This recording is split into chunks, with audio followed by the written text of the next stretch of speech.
Hello, girls. How are you all, beta? All are fine. Okay. God bless you. Students, welcome to our civics class. Children, in the previous session, you heard about the reign of our first Prime Minister, Pandit Jawaharlal Nehru. He ruled from 50 August 1947 till his death on 27th May 1964. During his reign, the first time he became the Prime Minister, and then he faced three general elections. The first was in 1951, second election was 1956, and the third general election was in 1961. So till 1964 he was as the Prime Minister of India. बच्चों, पीछे session में आपने अपने देश के प्रथम प्रधानमंत्री पंडित जवाहरलाल नेहरू के बारे में पढ़ा। उनके शासनकाल में पढ़ा कि 15 अगस्त 1947 को उन्होंने देश के प्रधानमंत्री के रूप में अपने पद पर कार्य आरंभ किया और अपनी मृत्यु तक 27 मई 1964 तक उनका कार्यकाल समाप्त हुआ।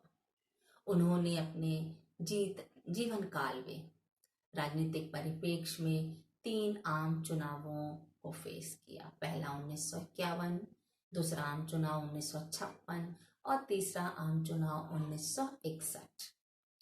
Now today's topic, with this now we'll discuss on the new point. Today's topic is 4th general election. Point number 4.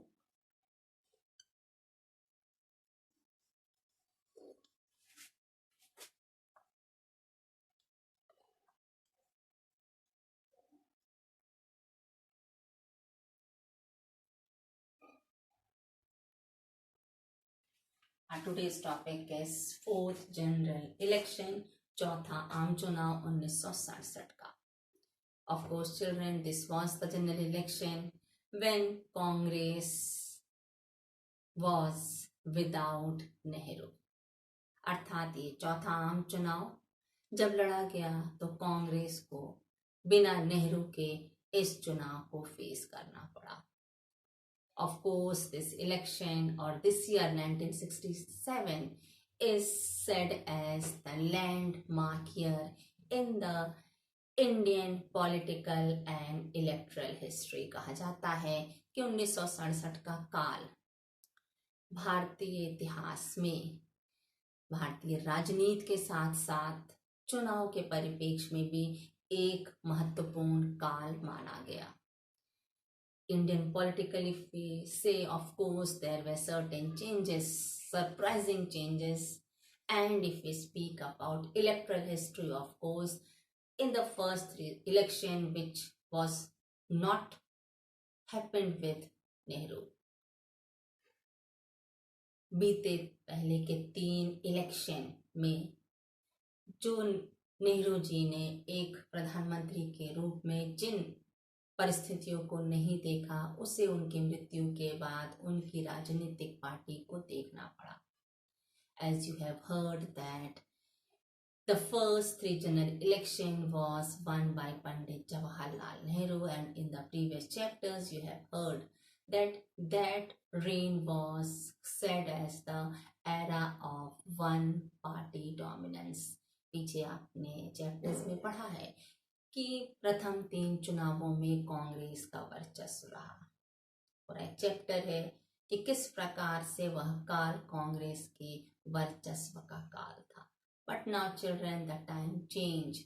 That trend had to undergo through significant changes which took place as an election in 1967. अब वह परिस्थिति पूर्ण रूप से बदल गई. अब समय आया 1961 के इलेक्शन का, जहां महत्वपूर्ण परिवर्तन देखे गए. कांग्रेस ने ऐसे परिवर्तन देखे, ऐसे चुनौतियों का सामना किया जो पूर्व में उसने नहीं किया था.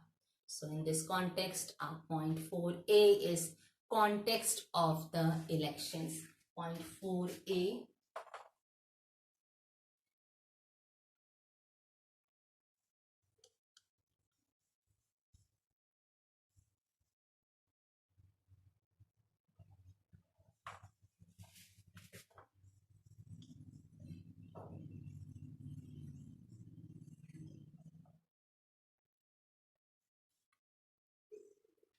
So point 4a is context of the elections. किस प्रकार चुनाव कराया गया इस परिपेक्ष में आप सुनेंगे. Children, in the leading years till the fourth general election, India had gone through many major changes. 1967 के चुनाव के आने के समय तक भारत कई महत्वपूर्ण चुनौतियों का सामना कर रहा था. भारतवासियों को कई महत्वपूर्ण चुनौतियों का सामना करना पड़ा. So what were those major changes? You will see now in points. The first point is, children, that as you heard that Pandit Nehru died in 1964. So 2 prime ministers died. बहुत ही कम समय के अंतराल में भारत ने 2 प्रधानमंत्रियों को खोया. In which Pandit Jawaharlal Nehru died on 27th May 1964, and then the second Prime Minister Lal Bahadur Shastri, he died on 11 January 1966. Pandit Jawaharlal की मृत्यु 27 मई 1964 में हुई और दूसरे प्रधानमंत्री लाल बहादुर शास्त्री की मृत्यु 11 जनवरी 1966 में ताशकंद में हुई, जिसके बारे में भी आपने सुना है पीछे सेशंस में. And new Prime Minister Indira Gandhi, Mrs. Indira Gandhi. Of course, she became the Prime Minister with the support of the senior Congress leaders. But she was considered as a political novice. ये सही है, लाल बहादुर शास्त्री की मृत्यु के बाद राजनीतिक उत्तराधिकार का प्रश्न आया और उसमें कांग्रेस के वरिष्ठ सदस्यों के समर्थन से जवाहरलाल नेहरू के पुत्री इंदिरा गांधी को प्रधानमंत्री बनाया गया. लेकिन कहा जाता है कि वह राजनीतिक क्षेत्र में अनुभवहीन थी. ये भी एक बहुत बड़ा चेंज भारतवासियों को देखना पड़ा. The third point is economic crisis because of natural disasters. You know, children, that India is an agrarian country. And if such natural disasters take place, suppose flood or drought, of course, children, it will affect the farming. And if the farming is affected, you know, the whole economy gets affected. Bharat को कृषि प्रधान देश के नाम से जाना जाता है और यदि वर्षा नहीं हुई या बाढ़ आ गई, इससे पूर्ण रूप से खेती प्रभावित हो जाती है. और जब खेती प्रभावित होती है, खाद्यान्न के उत्पादन पर प्रभाव पड़ता है, तो भारत की, जो कि वह कृषि प्रधान देश है, उस समय इन परिस्थितियों में अर्थव्यवस्था और भी बिगड़ गई. And the next point is that there was a need of sharp rise in military expenses because previously India had faced the wars. इतनी बिगड़ी अर्थव्यवस्था के बाद भी भारत को उस समय सैन्य रक्षा बजट के संदर्भ में अधिक धन व्यय करने की आवश्यकता पड़ी. रक्षा बजट से संबंधित उसे बाकी आवश्यकताओं को छोड़कर पहले उसे रक्षा बजट के संबंधी सौदों पर विशेष रूप से धन खर्च करने की आवश्यकता पड़ी. फिर वही परिणाम, same again, it resulted into economic crisis. जहां इतनी सारी परेशानियां थी, चुनौतियां थी, रक्षा बजट पर धन खर्च करना अनिवार्य था.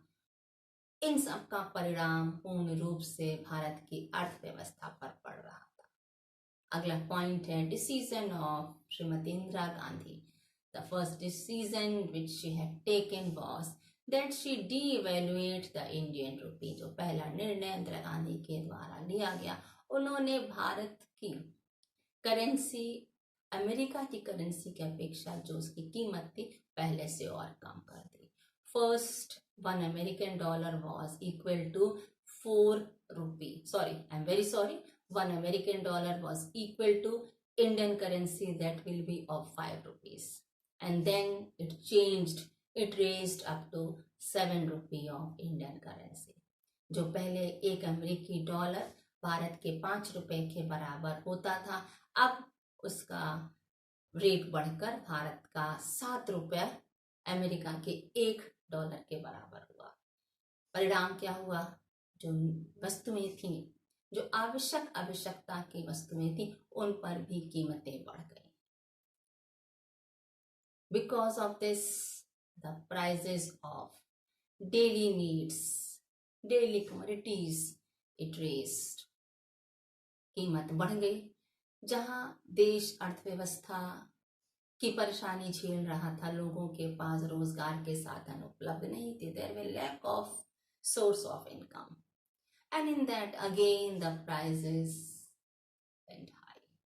कीमत बढ़ गई. जहां लोगों को अपने जरूरत के सामान के लिए भी बड़ी कीमत पर सामान खरीदना जरूरी हो गया, जो कहीं ना कहीं उनके वश में नहीं था. Of course, many were there who were not able to afford. As I just told you that India is an agrarian country. Because of natural calamity, economic crisis was affected.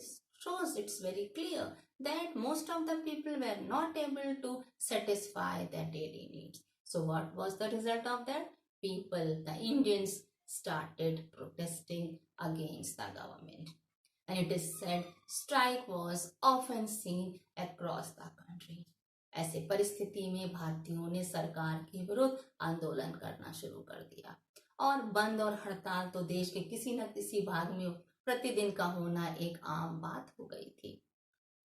So it is also said, children, that the protest which was done by the public was not taken as concern by the government. But what did the government say?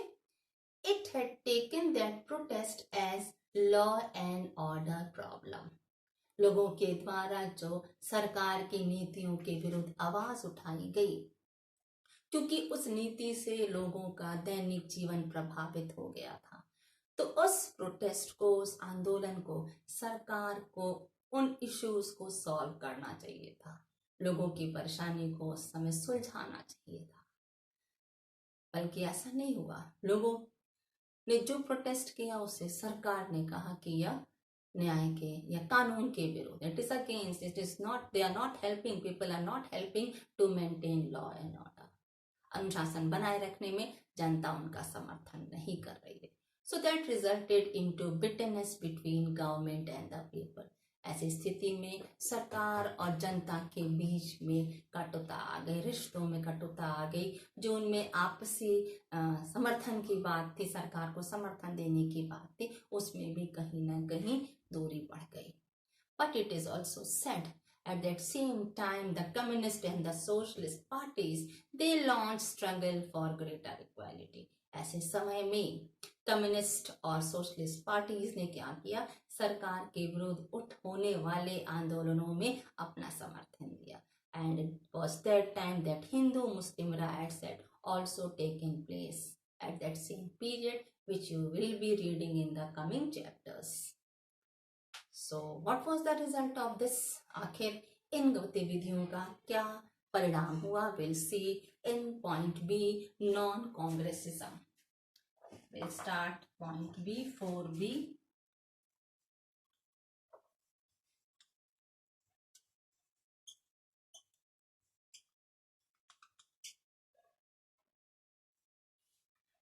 Point 4B is non-congressism, गैर कांग्रेसवाद. अब इतने आंदोलन हुए. Of course you have heard about the protest which was done by the people against the Congress government. So it resulted into non-congressism. एक opposition, एक विपक्षी दल तैयार हो गया. सरकार की नीतियों के विरुद्ध उसने जनता का साथ दिया. So how this became a challenge for the government? What was done by the opposition? Again you will hear this in points. The first point is, children, that the opposition, there were many parties, non-congress parties, now they started organizing Before that they were not organized, and that resulted into good vote bank for the Congress. विपक्षी दल ने क्या किया, गठबंधन बनाना आरंभ कर दिया, जो उनके बीच पहले नहीं था। उनके जो वोट थे वो कई राजनीतिक दलों में बढ़ जाते थे और कांग्रेस के अपने वोट सॉलिड होते थे, जो कांग्रेस के विजय का कारण बनता था। So now they started organizing themselves. It also was a challenge for the government, and the opposition realized that they have difference of opinion. उनमें विचारों में भिन्नता है, इसलिए अपने विचारों की भिन्नता को दूर करके, जहां उनके बीच इतनी प्रतिद्वंदिता थी उसको दूर करके उन्हें एक अलायंस बनाना चाहिए, एक गुट बनाना चाहिए। इसके बारे में भी आप आगे पढ़ेंगे कि विपक्षी दलों ने मिलकर कैसे ग्रैंड अलायंस का निर्माण किया कांग्रेस के विरुद्ध, इंदिरा गांधी के विरुद्ध। अब आगे पॉइंट्स में सुनेंगे। So that also was the reason, which was a challenge for the government. And then it is said that when these opposition parties, when they started organizing, not only organizing but they started supporting the protest. उन्होंने आंदोलन का समर्थन करना आरंभ कर दिया। And when they started supporting the people who were protesting, that resulted into pressure on the government. And one more point, that the opposition's leaders were very clear that this government, which is run by Indira Gandhi, she is very inexperienced, she is a political novice. So if we unite together, Indira Gandhi जो अनुभवहीन है, राजनीति के बारे में उन्हें अधिक अनुभव नहीं है, जबकि आपने पीछे सुना है कि उनको किन अनुभवों के आधार पर ही उन्हें नॉमिनेट किया गया था, लेकिन फिर भी कहीं ना कहीं फेलियर था। इसका भी लाभ नॉन कांग्रेस ने उठाना चाहा कि वह एक अनुभवहीन प्राइम मिनिस्टर है, और इसलिए यदि हमारी सारी पार्टीज का आपस में गठबंधन हो जाता है तो इससे हम कांग्रेस को शिकस्त दे सकते हैं। And overall, there was a socialist leader. He was a famous leader, Ram Manohar Lohia. He named this strategy as non-congressism.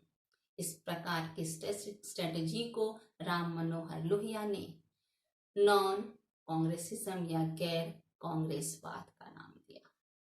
इतना ही नहीं, उन्होंने कहा, he said that Congress rule is totally undemocratic and whatever is done by the government is against the interest of the common man. उन्होंने कहा कि Congress party, Congress सरकार अलोकतांत्रिक सरकार है, जो भी कुछ निर्णय उसके द्वारा लिया जाता है वो जनहित में नहीं होता, उससे जनसाधारण का कोई लाभ नहीं होता।